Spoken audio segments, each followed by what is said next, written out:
Koguja ütleb, kõik jõed voolavad merre, aga meri ei saa täis. Paika, kuhu jõed on voolanud, sinna voolavad need üha. Raamatute raamatu lõpust loeme. Ta näitas mulle eluvee jõge, säravat nagu mägikristall. See saab alguse Jumala ja talle troonist. Kui me oleme millegi lõpus, siis soovime teada, kust see alguse sai. See on nii jõgede kui ka lugudega. Me räägime täna ühte lugu, Kohila koguduse lugu. See lugu algas ammu, üle 100 aasta tagasi. Lugu sai alguse Läänemaalt. Selle looga me jõuame Kohilasse. Kuidas see lugu täpselt juhtus, sellest räägibki järgnev film.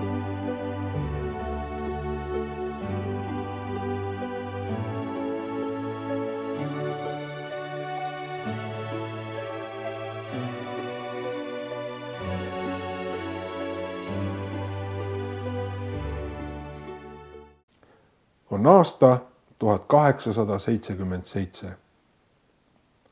Läänemaal Lähtru vallas Hõiskamäe talus sünnib poiss, kellele pannakse nimeks Priidik Prooso.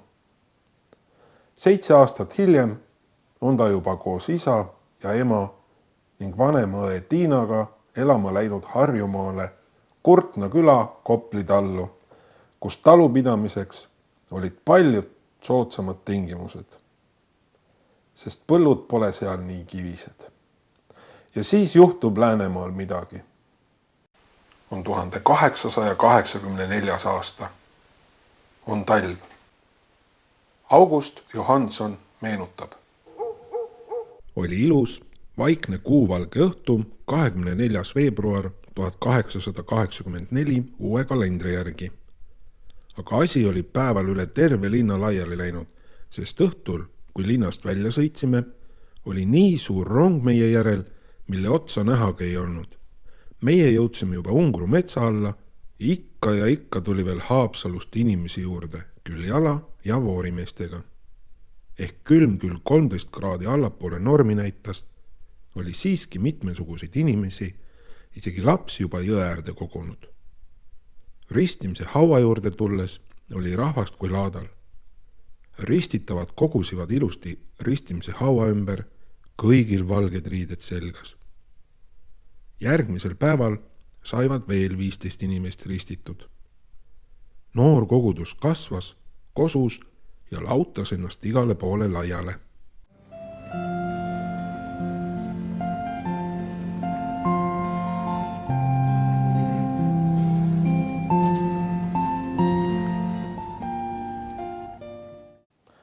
Aeg möödub.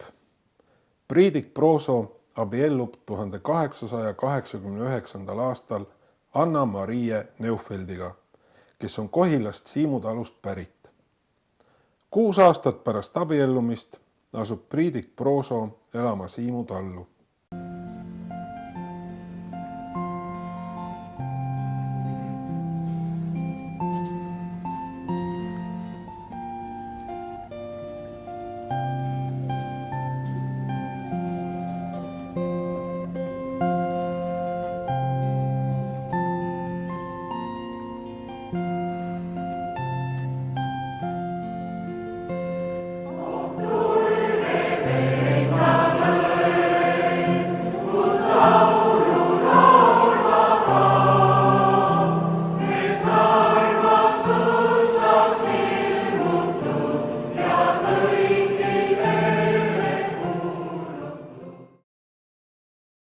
On aasta 1904. Revolutsiooni sündmusteni on jäänud kõigest 1 aasta. Need sündmused muudavad tugevasti Priidik Prooso elu ja Kohila ajalugu. Mõisad põlevad ja saksad surevad. Paljud mehed saavad ihunuhtlust. Felix Vahesalu meenutab. Koguduse algus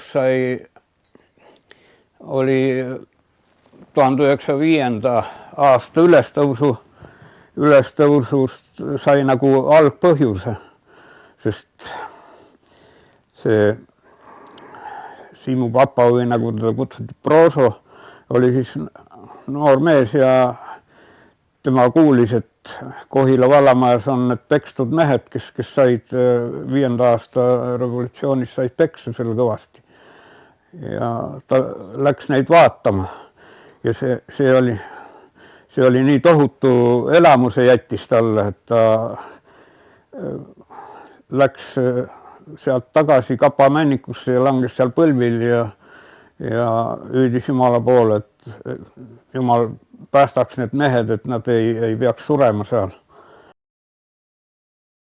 Pärast revolutsioonisündmuste verist mahasurumist otsis Priidik Prooso sidet kristlastega Tallinnas. 1906. aasta nelipühi pühade paiku ristiti esimesed kristlasteks saanud inimesed. Tallinna vaimulik Hans Krabbi ristis ka Priidik Prooso ja Anna-Marie Prooso. Asutati kogudus ning noor Priidik Prooso valiti koguduse vanemaks. Esimesteks Jumala sõna kuulutajateks olid Johannes Neufeld, Otto Kasemets ja Hans Krabbi. Viimati nimetatu mõju Kohila kogudusele tema algaastatel oli eriti suur.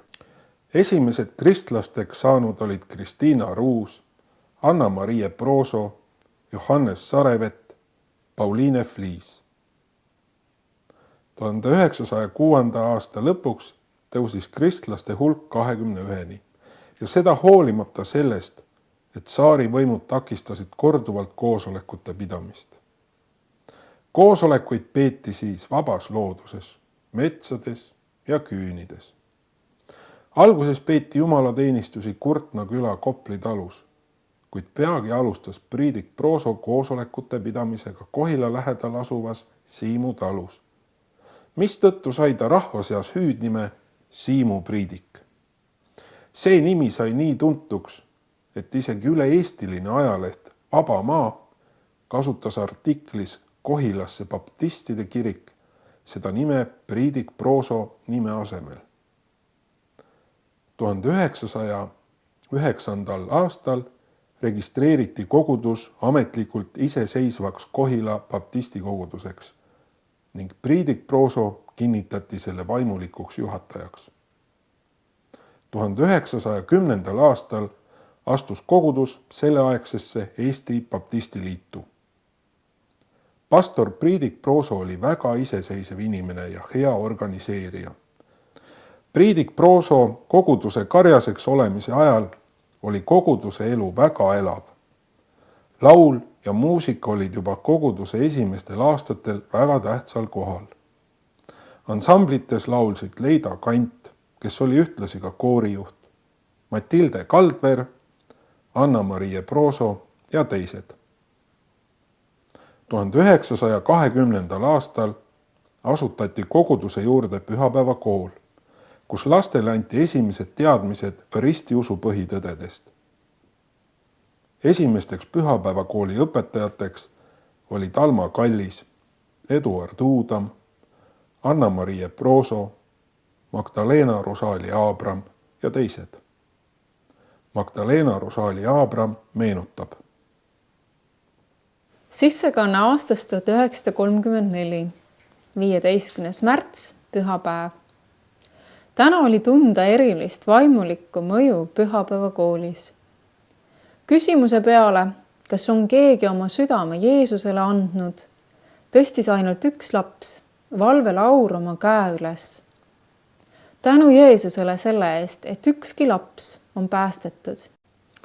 Koguduse kasvades jäid Siimu talu toad kitsaks, mistõttu kogudus otsustas 1922. aastal Priidik Prooso ja Johannes Kallise vanema algatusel ehitada palvemaja Kohila Alevisse raudteejaama juurde.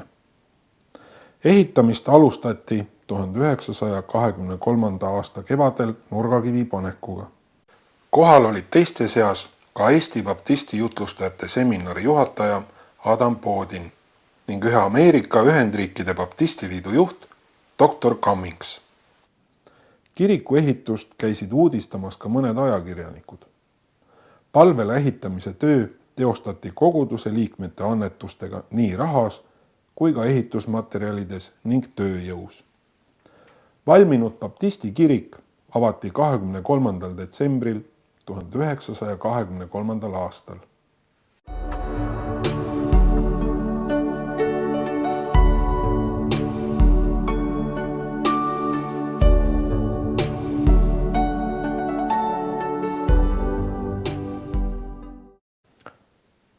Vast valminud palvelas käis koos palju rahvast. Kui esmakordselt lauldi 4-häälseid laule, tuli lauljate jaoks ehitada ka poodium, et lauljad rahva hulgast vähegi välja paistaksid. Tolleaegne Eesti ajaleht Vaba Maa kirjutab järgmist. Kohila baptistide kogudus on omale kiriku ehitamisega kõvasti töös. Hiljuti oli nurgakivi panemine, mida suurepärase vaimuliku tseremooniaga toimetati. Huvitav oli näha, kui üksmeelselt terve kogudus oma vaimse keskpunkti materiaalse osa kallal töös on. Mehest naiseni, poisikesest plikani, kõik on enda oma õpetaja rahva suus hüütava Siimu priidiku ümber organiseerinud. Poisid plikad korjavad laaste, puhastades seega pühakoja ümbrust ja täidavad jooksupoisi kohuseid. Naised saavad palke, kuna mehed neid kord-korralt seina laovad. 1928. aastal pani priidik Prooso Kohila koguduse pastori ameti maha. Tema lahkumise järel oli koguduse vanema kohusetäitjaks lühikest aega ka Jüri Malm, kuid pärast teda sai koguduse uueks karjaseks Eduard Ruasto. Peeter Kallis meenutab. Eduard Ruasto ametiaja alguses oli koguduse elu väga elav ning kogudusega liitus palju uusi inimesi, mistõttu koguduse liikmete arv ulatus peaaegu 100-ni. Koguduse vanem Eduard Ruasto oli tasakaalukas, kuid veidi müstilise hingelaadiga inimene. Ta oli hea kõnemees ja soovis teha koguduse elus uuendusi. Tema ajal 1930. ja 1931. aastal ehitati palvemajale ka vajalikud kõrvalruumid. 1932. aastal seoses Eduard Ruasto siirdumisega Viljandi baptisti koguduse pastoriks sai Kohila koguduse uueks karjaseks Eesti Baptisti Usuühingute Liidu sekretär Harald Viktor Dahl. Peeter Kallis meenutab. Harald Viktor Dahl oli saanud hea hariduse, mis avaldus selleski, et tema jutlused olid üsna intellektuaalsed. Harald Viktor Dahl oli küllaltki range ning nõudis alati täpsust ja korrektsust. Aastail 1935 kuni 1936 oli Kohila koguduse pastoriks lühikest aega taas Eduard Ruasto, kuid 1937. aastal sai Kohila koguduse uueks pastoriks Eesti Baptisti Liidu juhi ja Riigikogu liikme Karl Kaupsi vend Richard Kaups. Ta oli lisaks pastori ametile ühtlasi ka trükikoja külvaja omanik ja juht. Selles moodsas ja hästi sisustatud asutuses trükiti ka enamik Eesti vabakiriklikke ajakirju. Noore mehena oli ta õppinud Peterburi kunstiakadeemias ja Eesti Baptisti usuteaduse seminaris. Richard Kaupsi sulest ilmus tema eluajal 2 ulatuslikku teost. Eksegeetiline ilmutuse raamatu seletus ja ajaloolise sisuga Hea sõnum ja Eesti Baptisti kogudused. Samuti oli ta tuntud hea laulja ja maastikumaalijana. Kuid Richard Kaupsi peamine elutöö oli siiski Jumala sõna kuulutamine. Mare Mandri meenutab. Ja Richard Kaups tuli siis Kohilasse ja laulatas meid. Ja siis oli esimest korda laulis ka keelpillikoor Kohilas. Selle moodustati selleks ajaks. Et Kohilas ei olnud pastorit, siis arvas kogudus, et kutsuvad selle Richard Kaupsi pastoriks ja siis ta tuligi siia. Ja siis ma hakkasin palvemas ka käima. Kuna aga Richard Kaups ei elanud alaliselt Kohilas, siis teatas ta, et vajab endale asetäitjat. Seetõttu valis koguduse juhatus 1938. aastal abipastori, kelleks sai noor ja andekas endise Atla mõisavalitseja Hans Kaldveri poeg Edgar Kaldver. Ta töötas koguduses ühtlasi ka mandoliinikoori ja noortejuhina.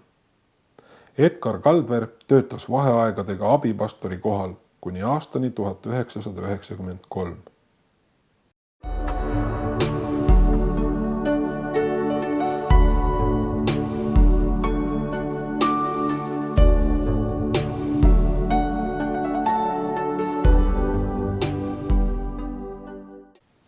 Aastal 1941 valiti koguduse pastoriks noor vend Kaljo Raid, kes oli äsja lõpetanud Eesti baptisti usuteaduse seminari. Tema töö algusaastatel sai kristlaseks palju noori, mistõttu muutus ka noorte töö aktiivseks. 1943. aastal asutati Kaljo Raidi eestvedamisel koguduse ajakiri Ristivõitleja, saades sellega esimeseks perioodika väljaandeks, mis ilmus Kohilas. Toimetusse kuulusid Kaljo Raid, Edna Suurkivi, Feeliks Vahesalu, Einart Vahesalu, Elga Tiigiste ja teised. Katkend ajakirjast Ristivõitleja. Loen ajakirja Ristivõitleja 1944. aasta 4. numbrist. Artikkel elamusi Tallinnas 9. märtsil 1944. On õhtu. Äkki kostab läbi õhtuvaikuse sireenide võigas hääl, häire. Kiiresti jooksevad inimesed varjendeisse ja pommid hakkavad langema. Pannes värisema maa. Ikka tihedamini langeb neid ja kuukahvatu kumaga on liitunud ka niinimetatud kroonlühtrite hele valgus. Ühe puumaja trepikojas seisab salkkond inimesi. Kõikide nägudele on vajutanud too kohutav isand hirm oma sügava pitseri. Seal on mehi, kes alati on harjunud lootma vaid oma osavusse ja jõusse. Nüüd on nad endid surunud kuhugi uksetihemesse, südame värisedes kuulavad pommiplahvatusi, hinges tõusmas palve Jumala poole. Ühe maja rusude alt poeb välja tütarlaps koos emaga. Nad on kriimustatud ja tolmused, kuid nende nägudel helgib sügav rahu. Leides kuskilt üksiku koha põlvitavad nad tänades Jumalat, et pääsesid eluga. Järgmisel päeval vaadates linna, kus silma paistavad vaid suitsevad ahervarevad ja korstnad, täidab südant valu. Koos luuletajaga kerkib hingest küsimus. Mis õnnetu rahvas ja õnnetu maa. Liik palju on olnud sul kanda. Kas suudad veel elule toibuda saa? Kas kannab sind Vene kord randa? Kaljo Raidi ajal toimus aktiivne evangeelne töö mitmel pool Kohila ümbruskonnas. Regulaarselt toimusid koosolekud Järlepas, Hagudis, Adilas, Maidlas ja Ääsmäel. Kuna oli sõjaaeg, olid peamisteks liiklusvahenditeks jalgrattad. Ka kaugemaid paiku nagu Pärnu, Haapsalu, Viljandi ja Tallinn külastati jalgratastel. Katkend Tõnu R. Kallase raamatust Hingepagu, romaan Kaljo Raidist. Ja nii olingi ma Siimu talus kartuleid võtmas. See oli ilus aeg, kui külades undasid hilisõhtuni rehepeksumasinad, mille huugamine kostis sügisvaikuses ka kõige kaugematele maanteedele. Nüüd seisis Matilde Kaldver kartulikorvide keskel, olgu pealegi, et hällis oli mõnekuine rinnalaps. Matilde Kaldver nõjatus veel viivuks vastu rehealuse pärani väravat. Ja siis ta tõstis silmad kartulimaa poole, mille taga rohetas ja kolletas metsaäär ning kiljatas. Mööda paljast põldude vahelist teed tulid sõdurid, mingid laskeristad rihmakõlal. Nad tulid meie suunas. Tulevad Edgar Kaldverile järele, käis hoobilt mu peast läbi valus mõttesähvatus. Aga juba mõne sekundi pärast sai mulle erakordselt selgeks, et just mina pean midagi ette võtma. Ma panen Edgari kotti, sest ma pean ta siit ära viima, tuksles mu peas üks ja sama mõttevirve.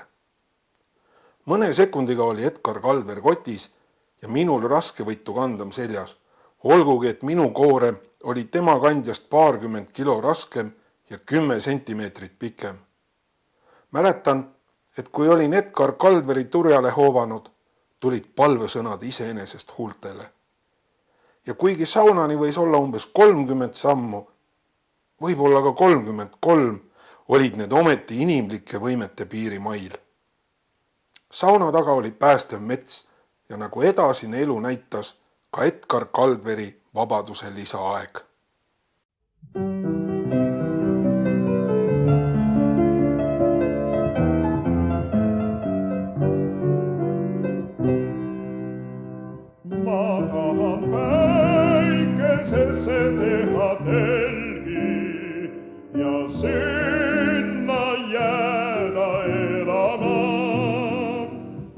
Südamesse ammutada helgid, et teistele võin valgust jagada.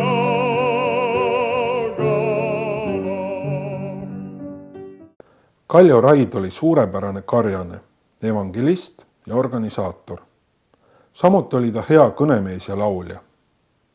Kaljo Raidi jutlused olid emotsionaalse ja intellektuaalse suunitlusega. Ta kuulus pikemat aega Eesti Evangeeliumi Kristlaste Baptistide Koguduste Liidu juhatusse ja ordineerimiskomisjoni. Kaljo Raidi suur teene oli ka see, et Kohila kogudusel tekkisid vennalikud sidemed Eesti Evangeelse Luterliku kiriku Hageri kogudusega.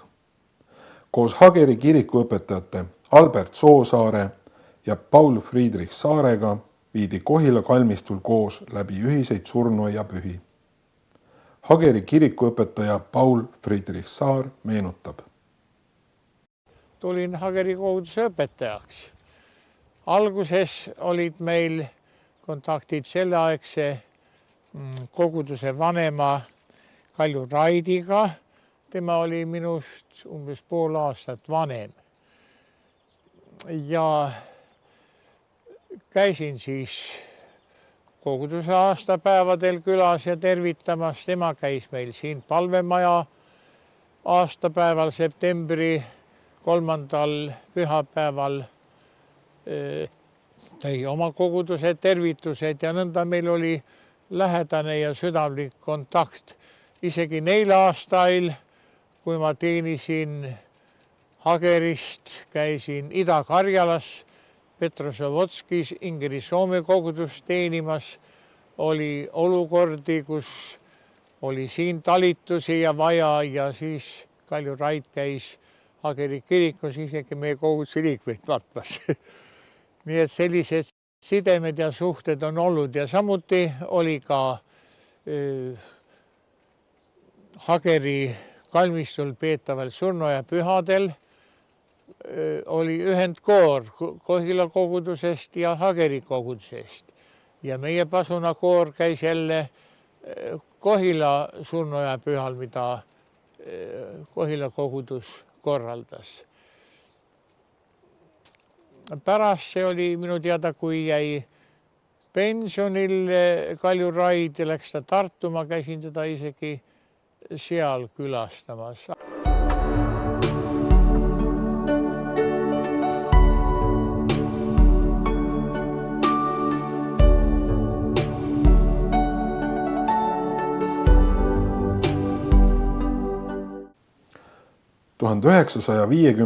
aastate teisel poolel leidis Kohilas aset ainulaadne nähtus.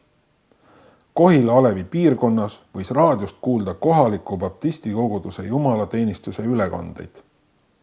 Kohila rahvale oli see põnev ja meeldiv võimalus. Peeter Kallis meenutab. Teada on, et iseõppija andekas kristlane Eduard Kleemet paigaldas Kohila palvemajas halva kuulmisega inimestele kõrvaklappide süsteemi. Kuid peale oma põhiülesande hakkas kõrvaklappide süsteem, meie aparaat kiirgama ka raadiolaineid, muutuses nõnda nii-öelda lokaalseks raadiojaamaks. Kohalik rahvas hakkas seda raadiojaama kutsuma Kapa Kohilaks. Asjast kuulsid ka KGB ja kohalikud parteivõimud, kes said asjast aru nii, et raadiolainete levimine sellest aparaadist on vaid nii-öelda puhas juhus. Nende käsul püüdsid raadioasjatundjad kõrvaklappide süsteemi aparaadist kiirguvad raadiolainet blokeerida, kuid soovitud tulemuse asemel raadiojaama leviala hoopis suurenes ja helikvaliteet paranes. Lõpuks selle aparaadi kasutamine keelati.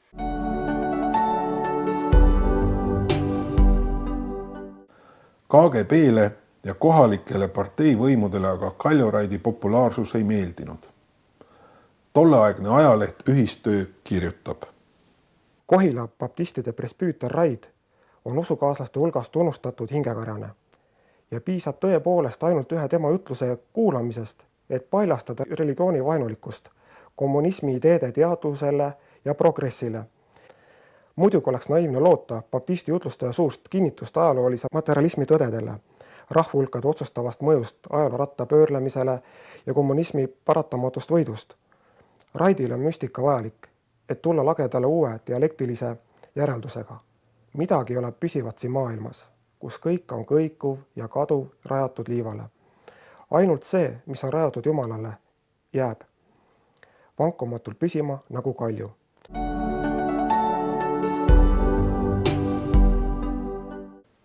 Kogudus arenes ja kasvas hoolimata sõjajärgsest raskest ajast 150 liikmeni. Kasvav kogudus vajas palvela laiendamist. 1956. aastal ehitati palvelale juurde uus ots, kus paiknes rõdu ja riietehoid ja 1976. aastal ka vastavad majandusruumid. Laiendati ka poodiumi kooride töö tarvis.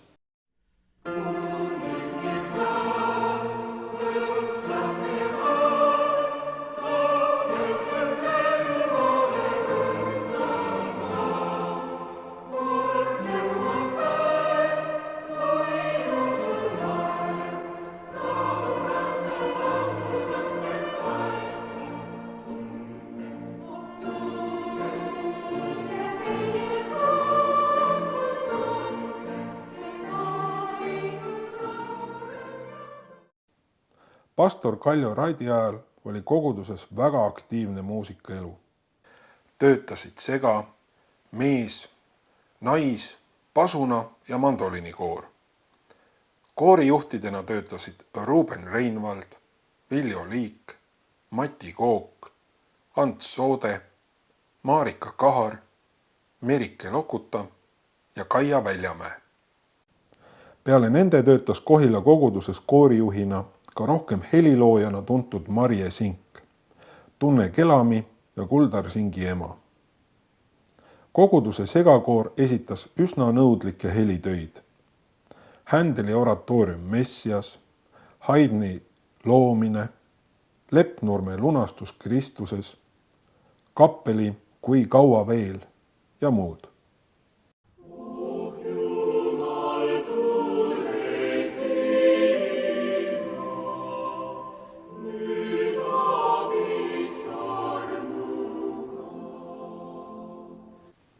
Pianistina töötas Maimu Soots. Solistidena ja mitmesugustes ansamblites esinesid paljud andekad lauljad. Solist Elga Tiigiste meenutab. Ma laulsin ka soolulaule ja laulsin Aariga koos, Eljuga laulsime koos ja Astritiga oma õega laulsime nii kui tema, kes linnas koolis ja kui koju tuli, isa ütles lapsed laulge. Siis meil armsam laul oli isal, tema oli kalamees ja ta oli jahimees, ütles laulge seda Genetsareti laulu, Genetsaret. Ja meie laulsime siis Astritiga, mina laulsin siis esimest häält, Astrit teist häält. Tui metsa sees veel kuuristab ja õhtu õhk seal sahistab, tuul loksutab veel järve vett, nii laulab seal Genetsaret. Kaljo Raidi ajal oli ametlikult noorte ja pühapäevakoolitöö keelatud, kuid salaja käidi siiski koos. Tõnis Kant meenutab. Eelmise sajandi 50. aastatel olime üsna mitme noorega Kohila koguduse noortetöös osalejad. Olime 13–17 aastased ja meie eriline rõõm ja osadus oli see, et võisime kaasa lüüa ka Kohila koguduses. paljudes kohtades oli noortetöö keelatud nendel aegadel, küll Tallinnas, küll mujal paikades, aga Kohilas oli koguduse vanemaks vend Kalju Raid, kes töötas Kohila paberivabrikus ja ta oli heas kirjas kõigi nende vallategelaste ja parteitegelaste poolt. Ja sellepärast võisime ka noortetööd alustada üsna vabalt ja paljud inimesed nii Tallinnast kui teistest paikadest tulid Vilivere tallu, mis on siin jõe käärus ja oli nendel aegadel eriti kaunis selle poolest, et inimesed said tulla ja oma Jumalale ülistust ja kiitust laulda. Kaljo Raidi töö ustava karjasena kestis 43 aastat. Ta pühendas kogu oma elu paremad aastad koguduse teenimisele. Kohila rahva seas sai ta aga eelkõige tuntuks südamliku matuse kõnelejana, kes mattis ka kogudusse mitte kuulunud inimesi. See oli üheks põhjuseks, miks Kohila rahvas teda austas ja armastas. Kohila keskkooli endine ajalooõpetaja Heljo Terno meenutab. 1955. aastal tulin ma Kohilasse tööle. Olin äsja abiellunud Otto Ternoga ja meil õnnestus saada ühine töökoht Kohilasse, kuna mõlemad olime ajalooõpetajad. Siis oli siin ka nõudlus 2 õpetaja järele. Mis mind vahel üllatas, oli see, et Otto Ternot ja Kalju Raidi paluti vahel matusetallitusele. Ma ise olen olnud mitu korda niisugusel matusel, kus kord kõneleb Kalju Raid ja samas kirstu juures kõneleb Otto Terno. Isiklikult minule on jäänud Kalju Raid väga lähedaseks. Sellepärast, et ma sain teda usaldada ja ma sain talle ära rääkida, milline saatus mul on.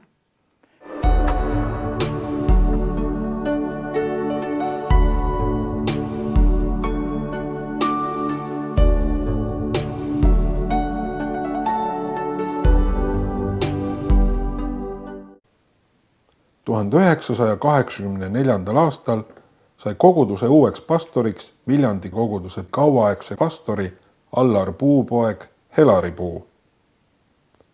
Tema pastoriks olemise ajal elas Kohila kogudus läbi suure tõusu, sest sellesse aega langes ka Eesti taasiseseisvumine ja uus ärkamisaeg.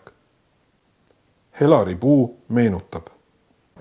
Minu töö Kohila koguduse pastorina sai alguse 1984. aastal. Aga kui ma mõtlen nendele aastatele Kohilas, siis tuleb kindlasti meelde ärkamisaeg, selline märksõna. Tuleb meelde aeg, kus Eesti rahvas ärkas, kellele ootamatult kingiti uued võimalused ja toimus ka usuline ärkamine. Palvemajja hakkas järjest rohkem rahvast tulema, inimestel tekkis huvi ja tavaliselt muidugi see huvi tekibki asjade vastu, mis on keelatud või mis on olnud keelatud ja usulised küsimused kuulusid ju sinna valdkonda. 1985. aastal pani minu abikaasa Rutt alguse noortekoorile, mis nendeks olulisteks aastateks, 80-ndate lõpuks, 90-ndate alguseks oli just jõudnud oma nii-öelda parimasse aega.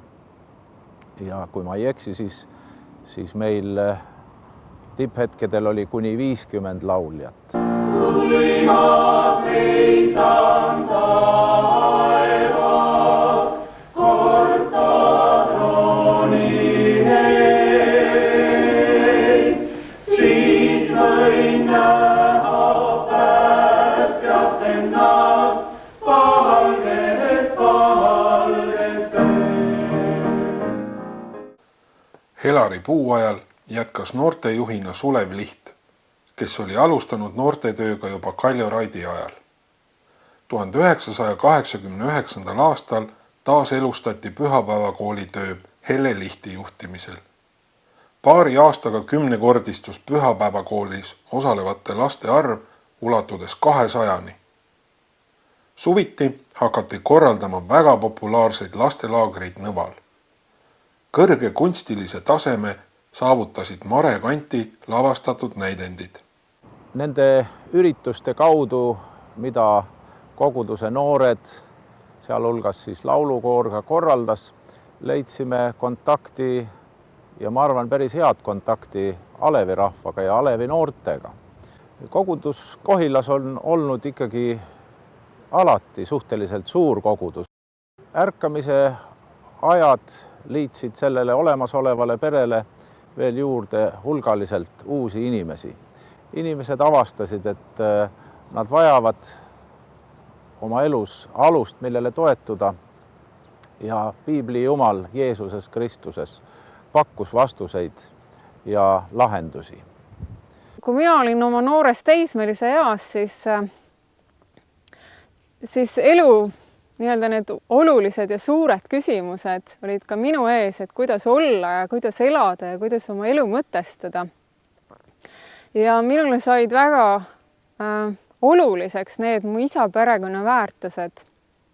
Mäletan, et minu onu saatis mulle piibli, see oli aastal 88. Ma hakkasin seda salaja lugema algusest saadik ja mäletan, et väikest viisi tuli minu ellu palve. Hakkasin paluma Jumalat ja otsima elust selliseid väärtuseid, mis võiks olla nagu kogu elu aluseks.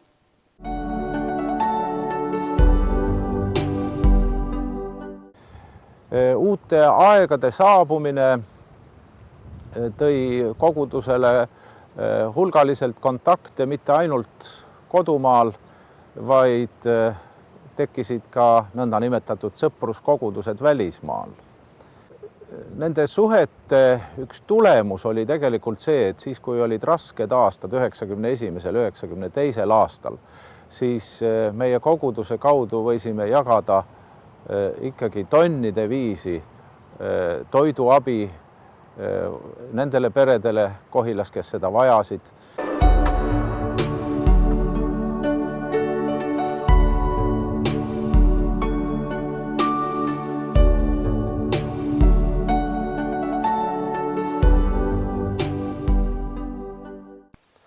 1993. aastal pani Helari Puu pastoriameti maha ja siirdus tööle Tallinnasse Eesti Evangeeliumi kristlaste ja baptistide koguduste liidu keskusesse asepresidendiks. Sama aasta sügisel valis Kohila kogudus oma karjaseks Priidik Prooso tütrepoja Viljar Lihti. Pastor Viljar Lihti aja üheks suurimaks tööks sai Kohila koguduse hoone ümberehitamine moodsaks pühakojaks.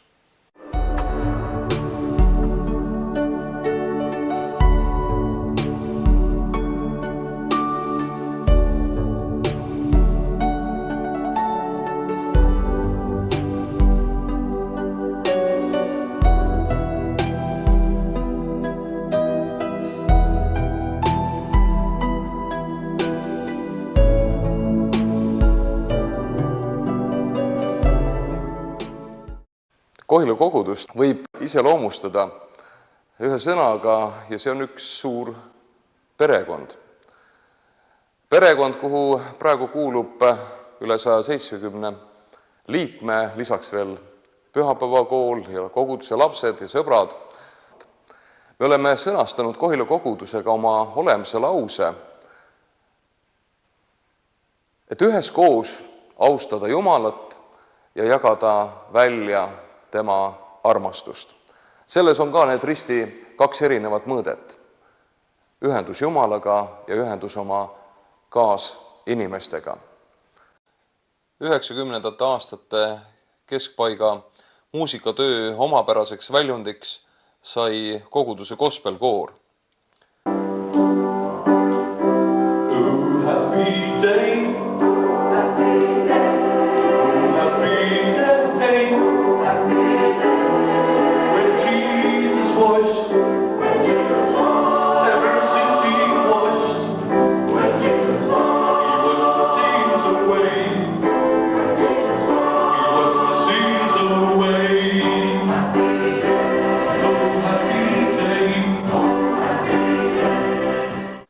koorijuhtidena töötasid Merike Lokuta, Tiiu Silver, Kadri Vilsoo, pianistina Meeli Pajula.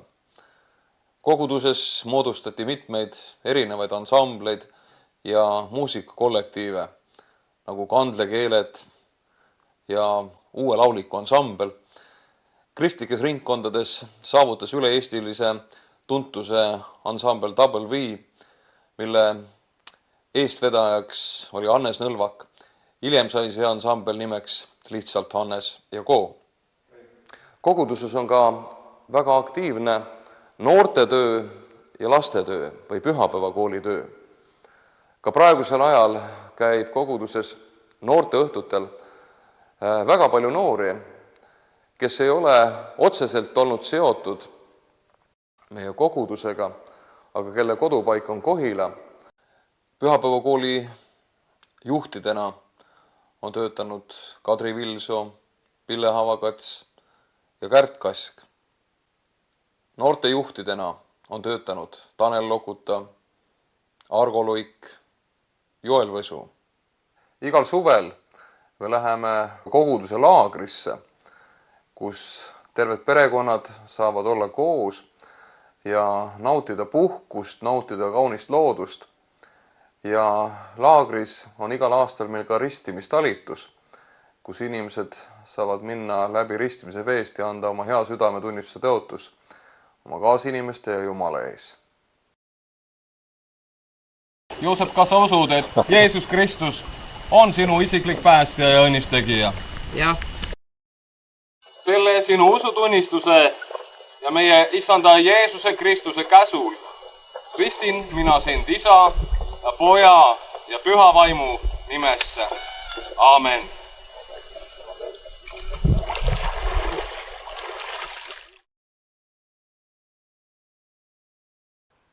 Mitmeid aastaid suviti me läksime välja ja panime suure telgi üles ja pidasime telgi jumalateenistusi siin Kohila Alevis, kus ka väga palju inimesi võis leida omale isikliku suhte Jumalaga.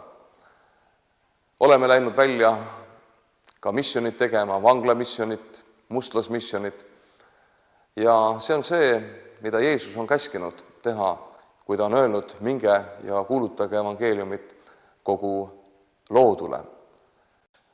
2003. aastal liitus Kohila kogudusega Kuimetsa kogudus. Sealne pastor Vootele Vellend alustas nüüdsest tööd ka Kohila abipastorina. Kogudus on paik, kus jagatakse nii rõõmusid kui muresid.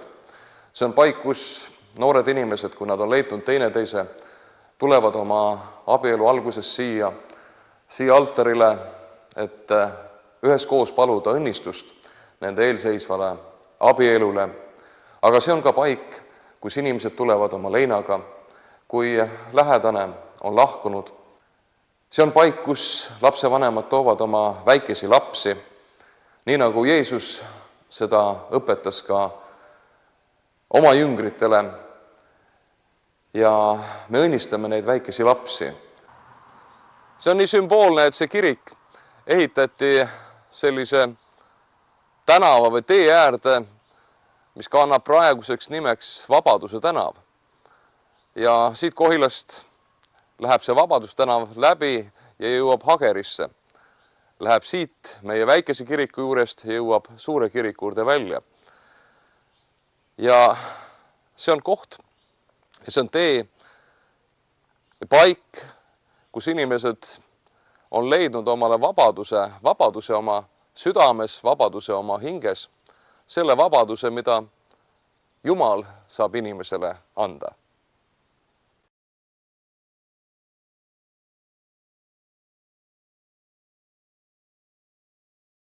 Issand, õnnistagu teid ja hoidku teid. Issand, lasku oma pale paista teie peale ja olgu teile armuline. Issand, tõstku oma pale teie üle ja andku teile rahu. Kolmainu Jumala, Isa ja Poja ja Püha Vaimu nimel. Aamen.